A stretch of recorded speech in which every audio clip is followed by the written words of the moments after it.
यहाँ पर ये नीलगाय हमें देखने को मिल रहा है और शाम का वक्त है। 32 खंबे की छतरी, रणथंभौर का यह दुर्ग, आपको मोर ही मोर यहाँ नजर आ रहे हैं। हजारों सालों की यादें, रणथंभौर, उनकी यादें हम समेटे हुए इस किले से वापस जा रहे हैं। रणथंभौर का दुर्ग जो हजारों सालों का ऐतिहासिक दस्तावेज ही नहीं, बहुत सारे पशु पक्षियों को जीने का अवसर भी देता है। प्रकृति की गोद और अरावली की ऊंची पहाड़ियों पर स्थित यह अनोखा किला है।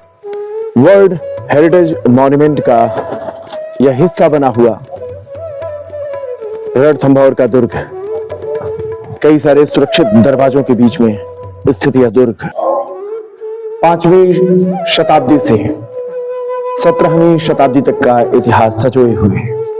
अरावली की ऊंची पहाड़ियां इसको प्राकृतिक सुरक्षा देती हैं।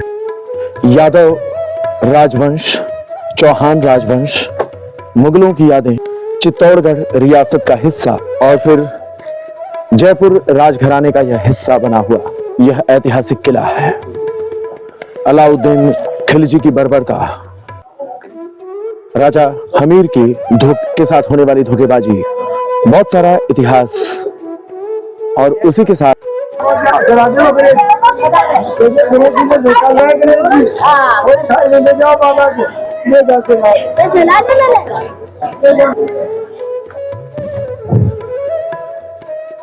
नमस्कार। सुबह के 6:30 बज रहे हैं और हम रणथंभौर के हैं। सुबह का वक्त है और उजाला हो रहा है।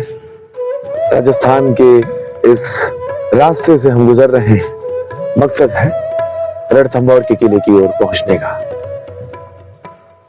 तो जो टोटल दूरी यहां से अभी दिखाया जा रहा है वो है करीब 200 से थोड़ा सा ज्यादा ही। यहां पर आप देख सकते हैं हल्का हल्का उजाला हो चुका है।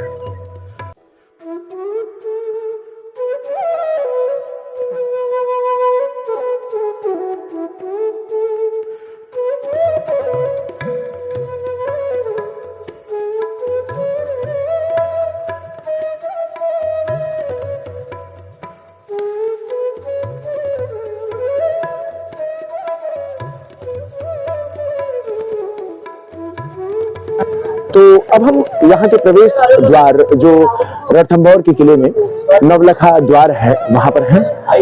इसके भीतर गणेश जी की एक बहुत मान्यता वाली प्रतिमा है जिसको हम देखने की कोशिश करेंगे। ये जिस दीवार को हम देख रहे हैं इसे सेफ्टी वॉल कहा जाता है। एक्चुअल में रणथंभौर किले के भीतर कुछ अलग तरीके की सुरक्षा व्यवस्था बनाई गई थी। सामान्य तौर पर जो किले हमने देखे हैं उनमें इस तरीके की व्यवस्था नहीं थी। नवलखा पुल जहां पर हम हैं, ये सामने इस दीवार को देखें तो ये एक सेफ्टी वॉल का काम करती थी। आप दरवाजों के सामने इस तरीके की व्यवस्था देखेंगे जो किसी और आप किले के भीतर नहीं देखेंगे। इसे सेफ्टी वॉल इसलिए कहा जाता है क्योंकि मुख्य दरवाजे, ये जो वॉल है ये मुख्य दरवाजे के जस्ट सामने बनाई गई थी। उसके पीछे मकसद ये था कि कभी भी हाथी या किसी बड़े लकड़ी से अगर एक तेजी से मूव करते हुए सैनिक अगर इस दरवाजे को तोड़ना भी चाहें तो ये मोमेंटम उस लेवल का ना मिले। आप देखिए यहाँ पर दिखाने की कोशिश करें, इसको टेढ़ा इस तरीके से रास्ता बनाया गया है कि कोई पर्सन अगर आने की कोशिश भी करेंगे तो उन्हें आते समय इस सकरे रास्ते से गुजर करके इस नवलखा पुल को क्रॉस करना होगा, जो कि बहुत ही सुरक्षा के लिहाज से बड़ी खोज थी। एक बड़ी तरीके से इसे बनाया गया है। टेढ़े मेढ़े रास्ते से गुजरेंगे तो अचानक से इसे तोड़ नहीं पाएंगे और इसमें ये जो नोकीले जो दरवाजे के हिस्से हैं ये इसे एक एडिशनल सुरक्षा दे देते हैं। इस किले का इतिहास 5वीं ईस्वी से शुरू होता है और यह चलता है करीब 1200 ईस्वी तक। चूंकि बेहद सुरक्षित जगह पर बनाया गया था इसलिए अलाउद्दीन खिलजी तक के शासक इसे कभी भेद नहीं सके। बाद में कुछ गद्दार यहाँ के सैनिकों के द्वारा इसको उन्होंने भेदा। उस किले की सुरक्षा का जो सबसे बड़ी जिम्मेदारी थी वो इस तरीके के सेफ्टी पोल्स रहे हैं। हम आगे चलेंगे, इतिहास की बातें करेंगे, यह भी जानने की कोशिश करेंगे यह कैसे 5वीं ईस्वी से अभी तक अपने आप को सुरक्षित रखता है और इसका इतिहास में कैसा महत्व है। यादव शासकों से लेकर के चौहान शासकों तक बहुत सारी बातें होंगी। चलते हैं रणथंभौर के किले के भीतर। अरावली की पहाड़ियों पर बना हुआ यह किला बेहद सुरक्षित रहा है। इसके इतिहास जुड़ते हैं अलाउद्दीन खिलजी से, यहाँ के जौहर से। जल जौहर, अग्नि जौहर के यहाँ प्रमाण मिलते हैं। शरण मांग रहा है राजा, मैं आपकी शरण में आना चाहता हूँ और आप मेरे को शरण में ले लीजिए। जब हम आगे बढ़ते हैं तो यहाँ पर देखते हैं 5वीं शताब्दी में राजा जयंत ने जब इस किले का निर्माण कराया तो उस समय इन देवी देवताओं की एक प्रतीकात्मक प्रतिमा और उसकी आराधना के बाद इस किले का निर्माण कराया गया। सबसे पहले हमें हनुमान जी और उसके बाद गणेश जी, उसके बाद भैरव बाबा और फिर भवानी जी का यहाँ प्रतिमा और आगे शंकर जी, ये 5 लोगों के साथ इस भूमि पूजन को कराया गया था जब इस किले का निर्माण आज से 1600 साल पहले रखा गया था। यह किला किसी एक राजा ने नहीं, किसी 100-200 वर्षों में नहीं, बहुत बड़े कार्यकाल में और 450 वर्षों के बाद इस किले का निर्माण किया गया। यह लगभग अभेद्य किला था, न सिर्फ अपने इस अरावली की पहाड़ियों की वजह से बल्कि यहाँ पर बनाए गए गेट कुछ इस तरीके से थे जो सैकड़ों सालों तक इसकी सुरक्षा करते रहे। सालों साल जब यहाँ पर लोग आना चाहते थे तो ये अभेद्य किला इस तरीके से था जिसे पेनिट्रेट कर पाना, जिसको जीत पाना लगभग असंभव सा था। यहाँ पर आप देखेंगे तमाम जो सीनियर सिटीजन्स हैं उनको ले जाने के लिए डोली या इस तरीके की व्यवस्था की गई है जिस पर बीमार लोग इस किले को आसानी से देख सकें, जिसमें लोग अपने कंधे पर लेकर के इस किले का दर्शन कराने के लिए लेकर के आते हैं।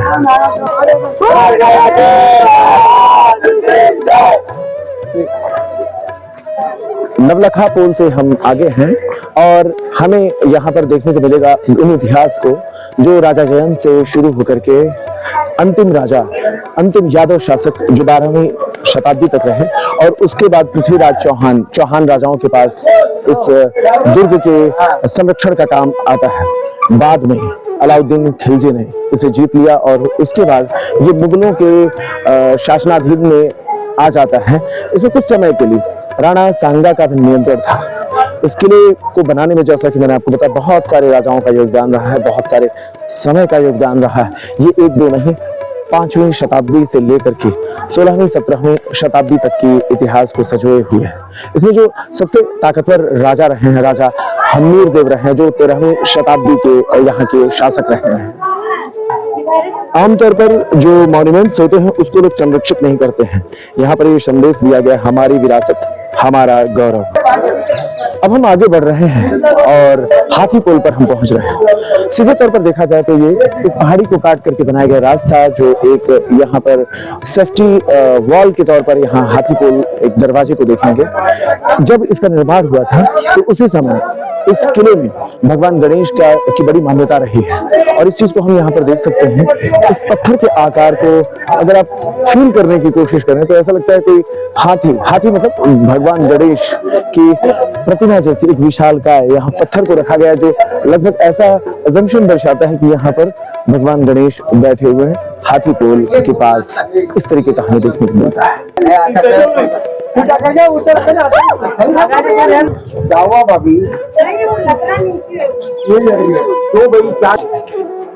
यहाँ पर इस पत्थर को देखने की कोशिश करें तो ऐसा लग रहा है कोई हाथी बैठा हुआ है और इसी वजह से इसका नाम हाथी पोल रखा गया है। आप फील करें, ऐसा लग रहा है कोई हाथी पीछे से, साइड से भी इसे देखने पर आपको हाथी की आकृति देखने को मिलती है। यहाँ पर हाथी पोल के पास में जब हम देखते हैं तो कुछ प्रतिमाएं देखने को मिलती हैं। ये प्रतिमाएं किसे दर्शाती हैं? जैसा कि मैंने आपको बता रखा है, रणथंभौर के इतिहास के सबसे ताकतवर राजा हम्मीर थे। इनको अलाउद्दीन खिलजी लगभग असंभव हो गया था जीतना, तो ऐसे मामले में उसने एक गद्दार रणबल की मदद से, जिसकी प्रतिमा को यहाँ पर दर्शाया गया है, इसकी मदद से अलाउद्दीन खिलजी ने यहाँ पर विजय प्राप्त किया। जब इस बात के बारे में पता चलता है हमीर राजा हमीर को, तो उन्होंने इसके गर्दन को और दोनों हाथों को कटवा करके यहीं पर उसे एक प्रतीकात्मक तौर पर एक स्टोन की प्रतिमा बना करके इस हाथी पोल पर दर्शाई गई है। यहाँ पर बच्चे आज भगवान आज गणेश चौथ होने के नाते बहुत सारे विद्यालय के बच्चे, छोटे छोटे बच्चे यहाँ पर आए हुए हैं। गणपति बप्पा मौर्य करते हुए बच्चे यहाँ पर इस किले को देखने के लिए आए हुए हैं। भगवान गणेश की, जैसा कि मैंने बताया, यहाँ बड़ी मान्यता रही है। हाथी पोल से हम आगे बढ़ रहे हैं।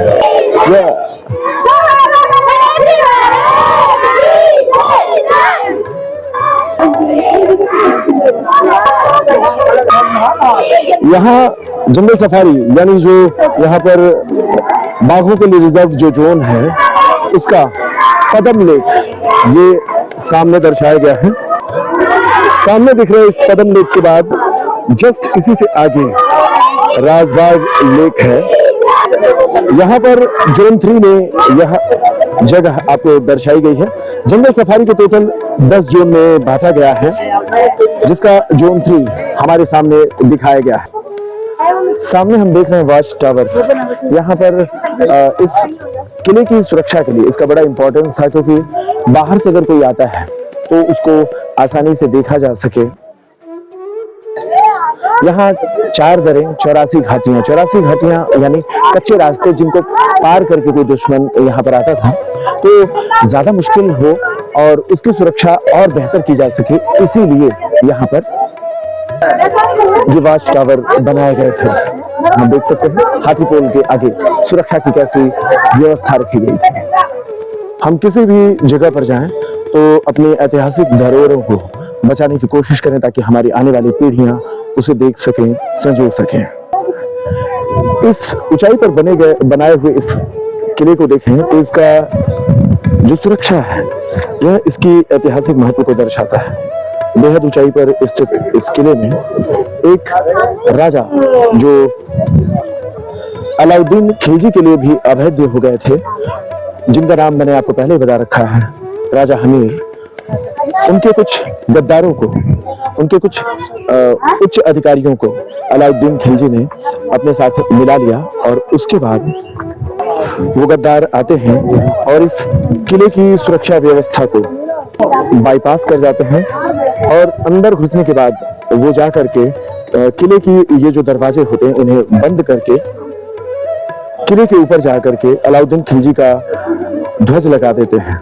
चूंकि ये सारे दरवाजे बंद थे तो ऐसा लगा कि चोटी पर अलाउद्दीन खिलजी अब पहुंच चुका है और उसका झंडा इस तरीके से लगा हुआ था कि रानियों को लगा कि अब उन्हें जौहर कर लेना चाहिए, लेकिन राजा सुरक्षित थे, किला भी सुरक्षित था।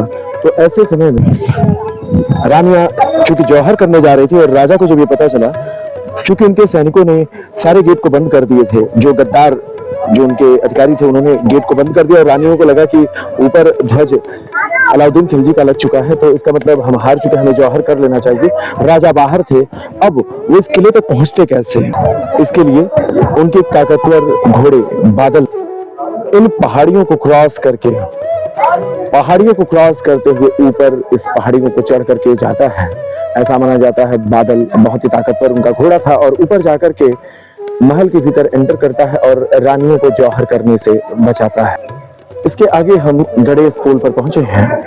गणेश पोल प्राकृतिक रूप से एक सेफ्टी वॉल के साथ अपने आप को एक्सिस्ट करता है। वो सेफ्टी वॉल ये पहाड़ है। जैसा कि मैंने आपसे कहा कि कोई सीधे तरीके से मूव करके इस गेट को नहीं तोड़ सकता है, टेढ़े मेढ़े रास्ते से आना होगा और हर गेट दूसरे गेट से इस तरीके से बनाया गया है जिसे देखा न जा सके। हाथी पोल के बाद ये गणेश पोल से अंदर हम जा रहे हैं। अंधेरी गेट, जिसे हम वेलकम गेट भी अंग्रेजी में कह सकते हैं, इसे तोरण द्वार भी कहा जाता है और यह भूल भुलैया गेट है। भूल भुलैया गेट क्यों इसे कहा जाता है? इसका एक अपना इतिहास रहा है। ये सुरक्षा की दृष्टि से इस तरीके से बनाया गया था कि अगर इसके टेढ़े मेढ़े जो अभी हमने गेट देखे, अगर उसके बाद भी दुश्मन यहाँ पहुंच जाए तो यहाँ कंफ्यूज हो जाए, इस तरीके की इसकी डिजाइनिंग की गई थी। हम चलेंगे, देखेंगे इस भूल भुलैया गेट को।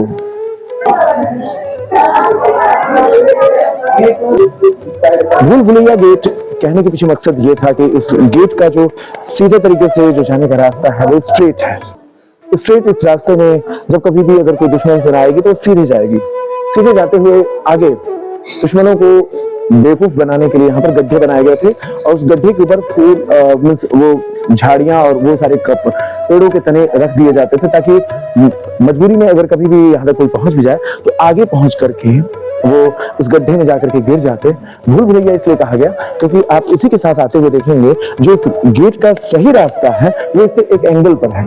आप इधर देखें, आप उस एंगल में गेट से प्लीज आप इधर दिखाएं तो जैसा कि सही रास्ता ये है भूल भुलैया गेट या तोरण द्वार से आप देखें तो सही रास्ता यहाँ से एंगल पर है। इस एंगल को दिखाएं और भूल भुलैया में बेवकूफ बनाने वाला जो रास्ता था वो सीधा दिखाया गया है जिससे कोई यहाँ पर पहुंचे तो वो आगे बढ़ जाए और आगे बढ़ने के बाद यहाँ पर जो गड्ढे खोदे थे उसके ऊपर जो तने रखे गए थे उसमें जाकर के गिरेगा वो व्यक्ति और पीछे से सैनिक आकर के उसे मार देंगे। इस तरीके से एक बहुत ही साइंटिफिक तरीके से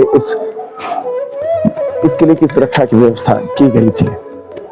कई बार हमारे मॉन्यूमेंट्स की दुर्दशा सरकार की लापरवाही तो होती ही है, हम नागरिक भी एक इसके लिए बहुत बड़े खराब चीजें करते हैं। जैसे इस दीवारों पर लोगों ने अपने नाम उकेर दिए हैं जबकि हजारों सालों की ये विरासत इससे खराब होती है। भूल भुलैया गेट के सामने ये जो एक्चुअल में दरवाजा है हम उससे अंदर की ओर प्रवेश कर रहे हैं और यही है किले का सही रास्ता। तो अब हम पहुंचने वाले हैं किले की ओर और राघव हमें लेकर के जा रहे हैं। वेलकम गेट से हम आगे हैं, तोरण द्वार जिसे मैंने बताया, भूल भुलैया दरवाजा भी जिसे कहते हैं। उसी के सामने ये दूध पीर ये पत्थर है। इसका अपना एक मान्यता है कि अगर किसी महिला को दूध नहीं कर रहा है, जैसे बहुत सारी ऐसी महिलाएं हैं जो बच्चों को स्तनपान नहीं करा पाती हैं, दूध नहीं पिला पाती हैं, तो किसी भी जानवर का दूध यहाँ चढ़ाने से उनको स्तनपान कराने की क्षमता मिलती है। ऐसी मान्यता इस किले के भीतर है। जैसा कि हम जानते हैं अब यह जगह विश्व धरोहर बन चुकी है। विश्व धरोहर बनी हुई ये वर्ल्ड हेरिटेज मॉन्यूमेंट है। आप थोड़ा सा इसे जूम करके देखेंगे तो देखेंगे कि यह रणथंबोर दुर्ग जो पहाड़ों पर बसाई गई, यह अब हमारी ही नहीं दुनिया की विरासत है। इसका पूरा का पूरा जो किले की जो बसावट है वो 7 किलोमीटर के भीतर है। हम जानते हैं राजस्थान में पानी की कमी होती है।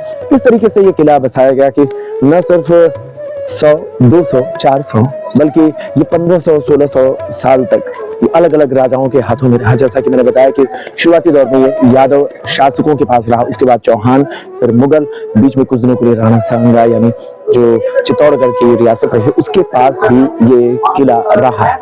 एक खास बात यह है कि इस किले को बनाते समय 7 किलोमीटर के भीतर ये बनाया गया किला, जिसके भीतर पानी की व्यवस्था प्रॉपर होती रहे, इसलिए कई तरीके के बड़ा सागर, सुख सागर, जंगली तालाब, पद्मावती तालाब और इस तरीके के रानी तालाब, बहुत सारे तालाब इसमें अभी हमें देखने को मिलेंगे। मूल रूप से यह व्यवस्था इस तरीके से की गई थी कि यहाँ पर पानी की कमी ना हो। जब हम इस पॉइंट को देखते हैं तो इसी के जगह पर इस किले की सुरक्षा को बनाए रखने के लिए हम यहाँ पर देखेंगे कुछ ऐसी संरचनाएं जो जहाँ से बंदूक या फिर किसी हथगोले को छोड़ा जा सकता है, इस तरीके की यहाँ पर स्ट्रक्चरल डिजाइन की गई थी। अगर राघव दिखा सके तो आप देखें यहाँ से मैं नीचे सीधे तौर पर मैं हाथीपुल को देख सकता हूँ। मैं चाहूँ तो सीधे यहाँ से कोई भी ऐसा हथगोला या पत्थर का टुकड़ा भी मारूं तो नीचे दुश्मन को जाकर के लगेगा। इस तरीके से इस किले में सुरक्षा व्यवस्था बनाई गई थी। मैंने आपसे कहा ना, इसका इतिहास 1-2 साल का नहीं है। 5वीं शताब्दी से चलते हुए 17वीं 18वीं शताब्दी तक यह राजाओं के पास रहा। इसीलिए रहा क्योंकि ये बहुत ही सुरक्षित दुर्ग रहा है। इस किले के भीतर अलग अलग धर्मों के मंदिर भी हमें मिलते हैं। जैसे जैसे समय के अलग अलग कालखंडों में ये अलग अलग राजाओं के पास रहा, वैसे वैसे यहाँ पर तमाम ऐतिहासिक धरोहर हमारे सामने हैं। जैसे हम देखें तो अभी हमने आपको दिखाया था सीताराम मंदिर और उसके बाद यहाँ पर आप दरगाह देख रहे हैं। ऐसे ही यहाँ पर जैन लोगों के भी टेम्पल देखने को हमें मिल जाते हैं। इस पेड़ पर अगर आप देख सकें तो कई सारी एग्जॉटिक बर्ड्स हमें देखने को मिल जा रही हैं। जैसा कि मैंने बताया कि ये सभी को समेटे हुए ऐतिहासिक धरोहर है जिसका लंबा इतिहास रहा है। यहाँ पर मुख्य रूप से हमें हिंदुओं की बहुत सारी देवी देवताओं के मंदिर मिलेंगे। इसके अलावा यहाँ पर 2 मुस्लिम दरगाहें और एक जैन प्रतिमा भी हमें आगे देखने को मिलेगा। ये पहाड़ी पर बेहद सुरक्षित दुर्ग, जिसे हम रणथंभौर का दुर्ग कहते हैं।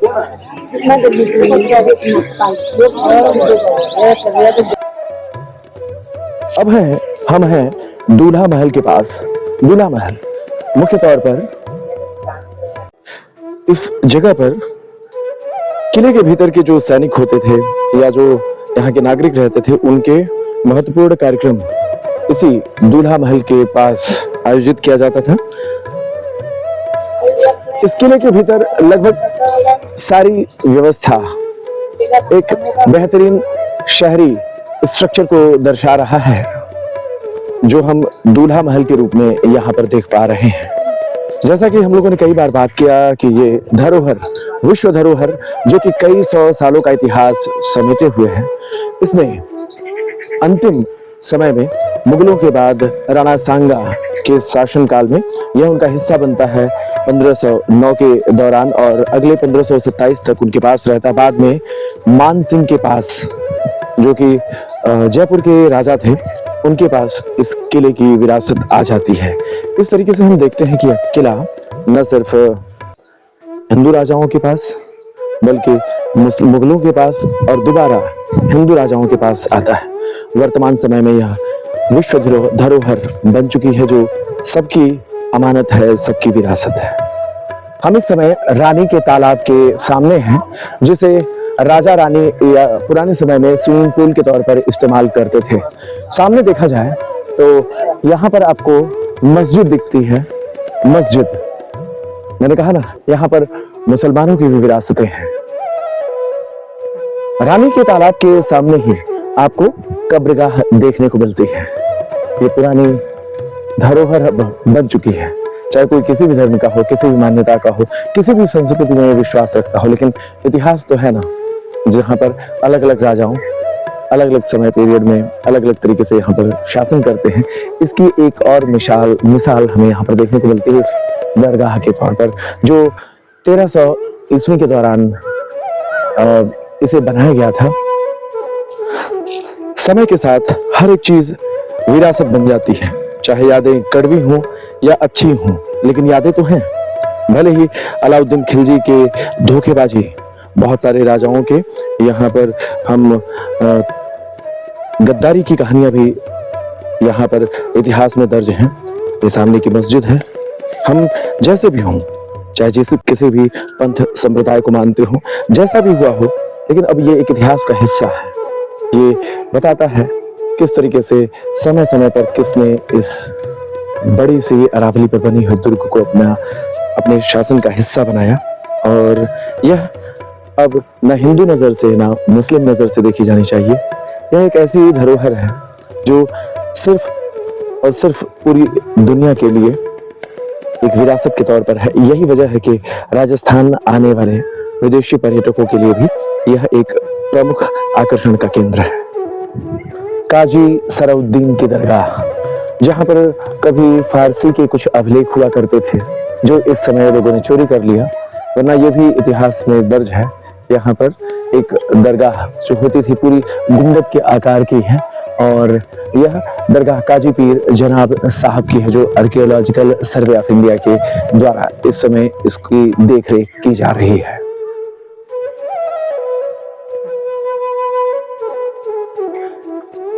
किले के भीतर हम उस ओर जाने की तैयारी कर रहे हैं, जहां पर पुराने जमाने में राजा महाराजाओं की कचहरी लगा करती थी। हम चल रहे हैं छोटी और बड़ी कचहरी की ओर। किस तरीके से पुराने जमाने में न्यायालय हुआ करते थे, और जैसा कि पत्थरों की इस बनावट को आप देख करके समझ सकते हैं ये जगह कितनी पुरानी रही होगी, और कैसे यहाँ पर किसी समय सामान्य लोग और राज परिवार के लोग रहा करते थे। इन बंजर पहाड़ों से चलते हुए कचहरी की ओर हम बढ़ रहे हैं, तो इस लंबी बंजर जमीन को क्रॉस करते हुए हम पहुंच चुके हैं कचहरी के पास। तो यहाँ पर हम छोटी कचहरी के पास पहुंच चुके हैं। तो अभी हम यहाँ पर छोटी कचहरी के ऊपर पहुंच चुके हैं। आप देख सकते हैं यहाँ से इतिहास का वो दस्तावेज जो हम आगे आपके साथ शेयर करेंगे। आप पीछे की ओर देखेंगे छतरी, और आगे जब हम बढ़ेंगे तो छतरी की ओर जाएंगे। छतरी से पीछे जो दिख रहा है ये राजा का महल है। हम उधर भी जाएंगे और उसके पीछे जो मंदिर है उसको भी देखने की कोशिश करेंगे, कैसा है इन सभी का इतिहास। अभी जो रास्ता हमने तय किया था वो कुछ ऐसा था, जो एक दूरी हम कवर करके आए हैं छोटी कचहरी तक, जिसके छत पर हम इस समय आपके साथ इस वीडियो को रिकॉर्ड कर रहे हैं। चलिए अब चलते हैं बड़ी कचहरी की ओर। रणथंभौर के किले में जिस जगहों की ओर हम जा रहे हैं वहां इतिहास के शौकीन लोग ही जाते हैं। इसमें हमारे गाइड महोदय ने भी बड़ी मदद की है। हम एक्सप्लोर कर रहे हैं उन जगहों को जो यहाँ के इतिहास के अब दस्तावेज हैं। तो अब हम पहुंच चुके हैं बड़ी कचहरी की ओर, और पुराने समय में यहाँ पर न्याय की व्यवस्था की जाती थी। तो अब हम हैं हमीर कचहरी में, जिसे बड़ी कचहरी भी कहा जाता है। मैंने आपको बताया था ये इतिहास का एक दस्तावेज है, जहां पर 13वीं शताब्दी में इसका निर्माण कराया गया था। लगभग 700 से ज्यादा समय हो चुका है, 700 सालों का वक्त जिसको ये झेल रहा ये इमारत अभी भी जीवित है। इस इमारत में अगर हम खंभों की संख्या को देखेंगे तो 15 खंभों पर टिका हुआ ये इमारत, और इसके बैलेंस को बनाने के लिए आप देखेंगे समतल छतें नहीं हैं, इसकी छतें हैं ढलवा। अगर इसे फिजिक्स के पॉइंट ऑफ व्यू से देखा जाए तो ग्रेविटेशनल फोर्स को कम करने का यह तरीका आज से 700 साल से पहले भी लोगों को पता था। यही वजह है कि यह इमारत इतने लंबे समय से अभी भी बुलंद होकर के खड़ी है।